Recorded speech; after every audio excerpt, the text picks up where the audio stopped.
Okay, so we did a bit of integration last lecture. I want to talk about this notion of changing the order of integration.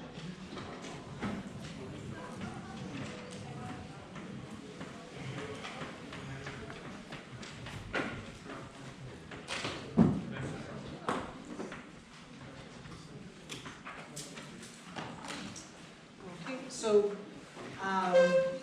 when we've got two variables, we can choose which order we want to integrate them in.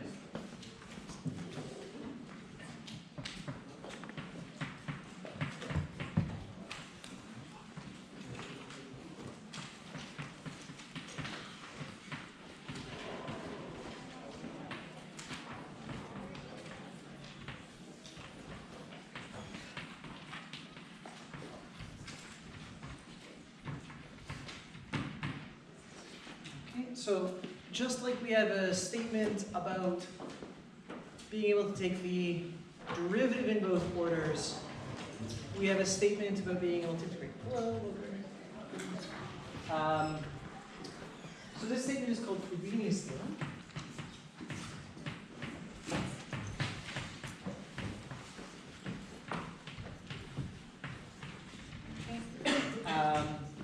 Which says that we can change the order from dx dy to dy dx.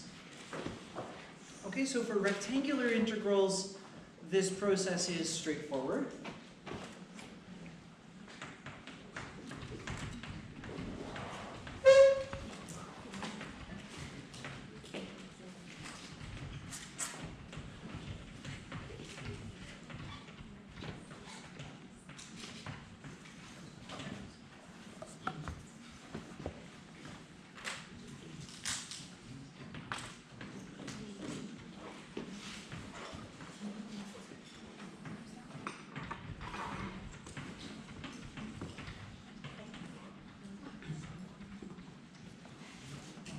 So for a rectangular region of integration, okay, how it looks.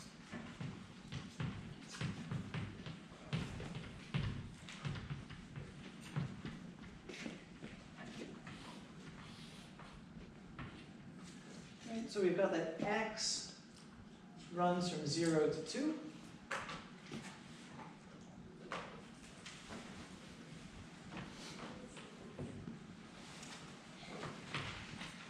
And y runs from 0 to 1.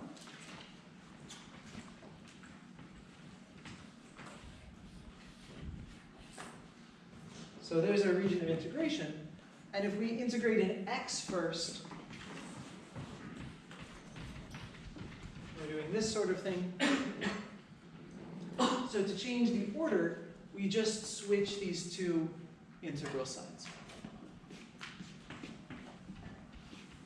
Right now we replace the x's on the outside.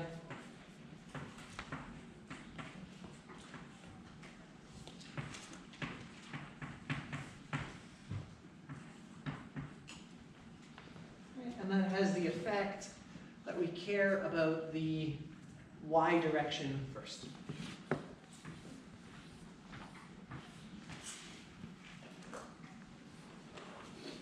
So notice the move there. Just take the two integral signs and switch their locations.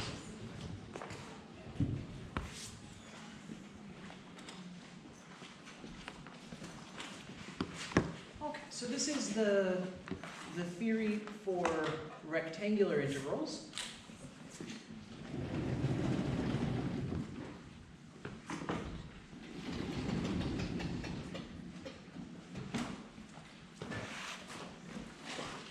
But there's many, many regions in the plane, right? We've got tons of regions.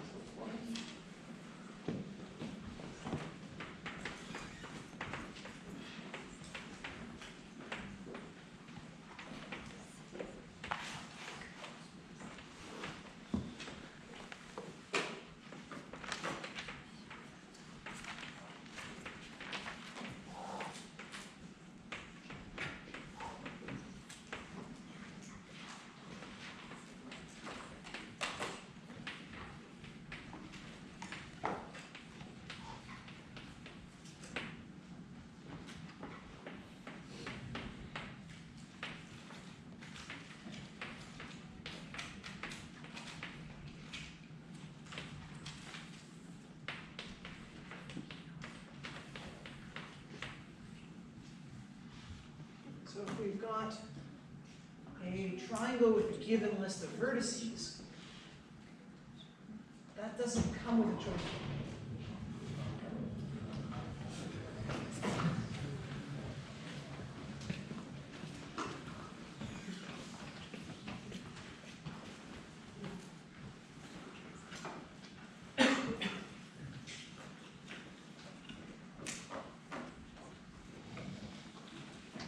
So regions in the plane don't really come with a choice of how they want us to integrate.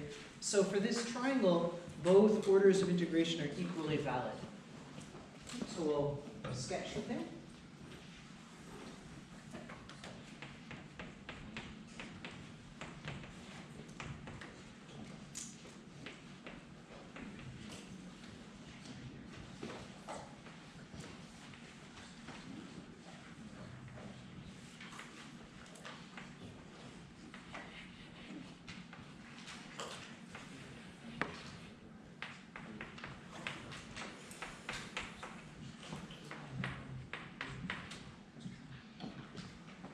So we've got these vertices.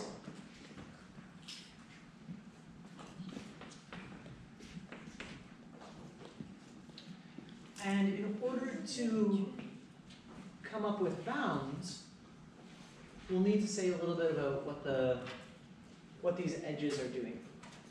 Would be a line. Yeah, it's a line, yes. Yes, indeed. So it's a straight line. What's the equation of this straight line? Y equals x. Yeah, y equals x. X equals 1, y equals X equals 1. Okay, so those are the bounds of our thing.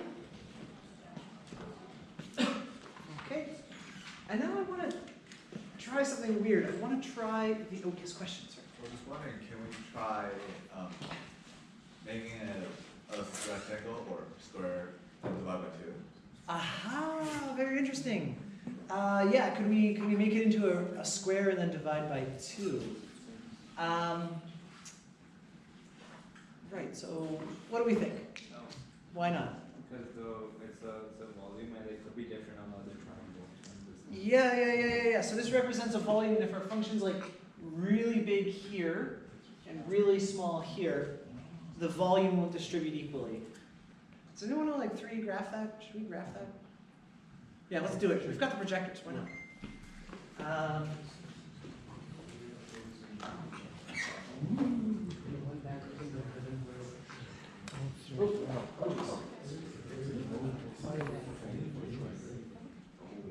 Okay.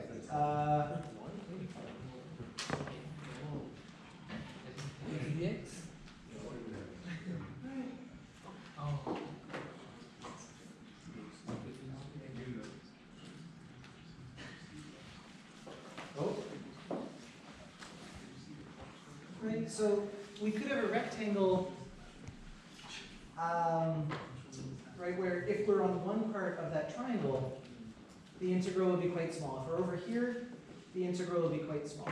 But if we're over here, the integral would be quite big. So the volume under this function might not split up equally between this guy and this guy. Okay, so we've got the region.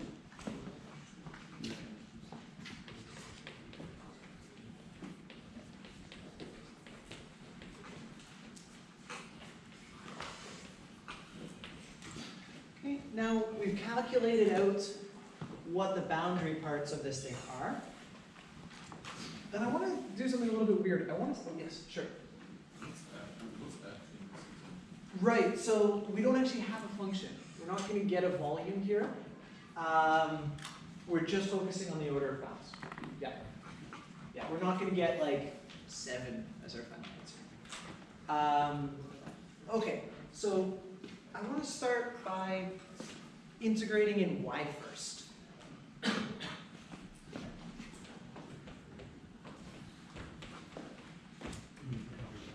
Actually, let's pick the order.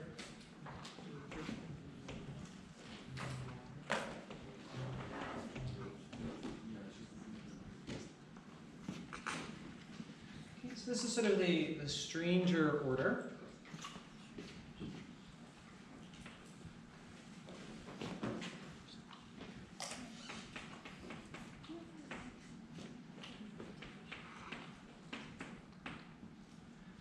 Okay, and to pick the bounds, right, I've left these big spaces here to fill in what my bounds will be.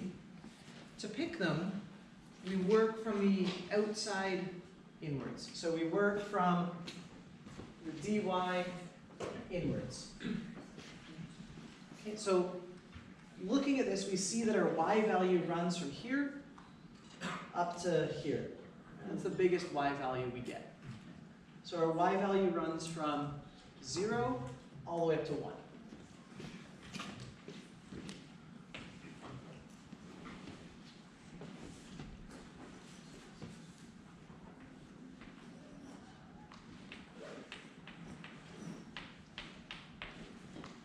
Right, on our region, we've got that bound. And now notice that as y changes, the allowable range for x's changes.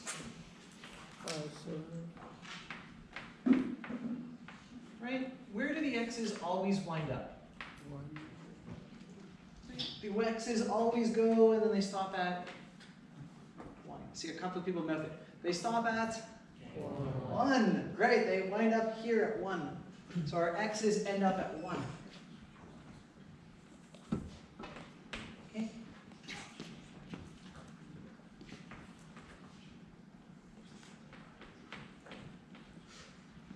Okay.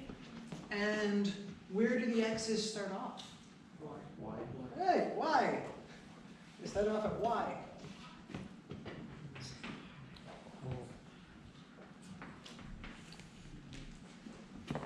Can So- you explain it again? Like, Yeah, exactly. So as the I was like thinking the other way around, like the y starts from x 0 to the x and then.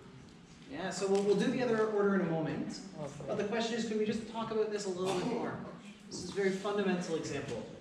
So as y changes, right, as we go up these horizontal lines, the range of permissible x's changes. So here, x goes from 0 to 1.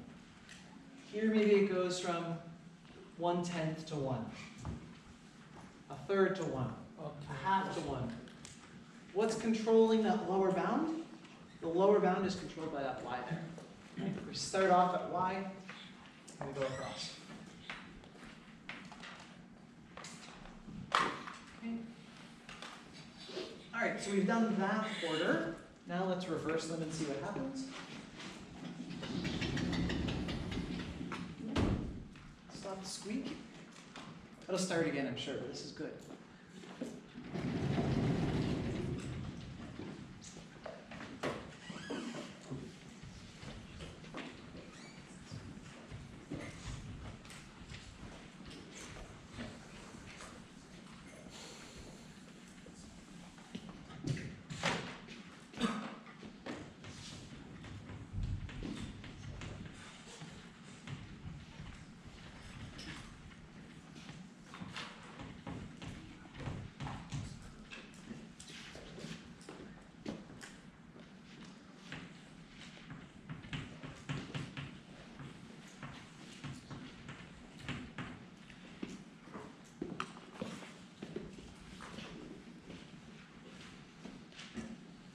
So when picking bounds, we work outside in.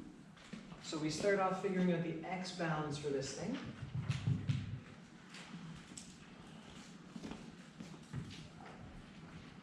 Right, when we look at this, we see that x goes from 0 to 1.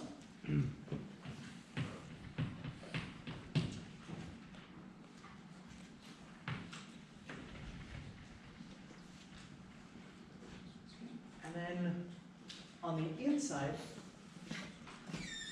Y goes from 0 to x. goes from 0 to x. I'm just going to copy the figures so that I can kind of point at it.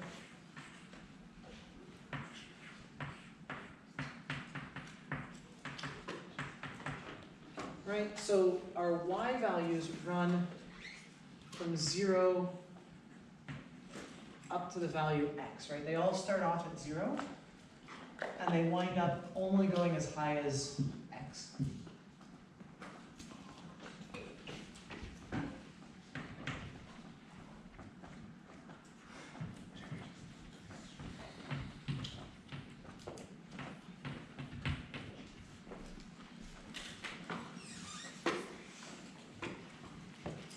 Yes? Like, just to be the difference between the two, so even in that example, why weren't you like doing something like this, and y goes from 0 to x, and Sorry, say question a little bit louder, a little bit clearer. yeah, so in this example, like you said, like the y goes from 0 to x, yeah, so like what was the difference, like choosing the bound for that one and this one? Right, so notice that the lines here are vertical lines. These lines are drawing where y is allowed to go.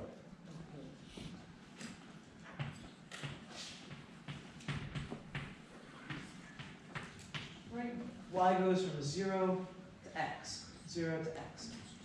Here, in this diagram,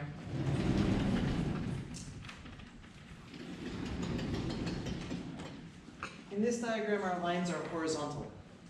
And these are saying where x goes. X goes from y to 1. So this diagram is where x goes.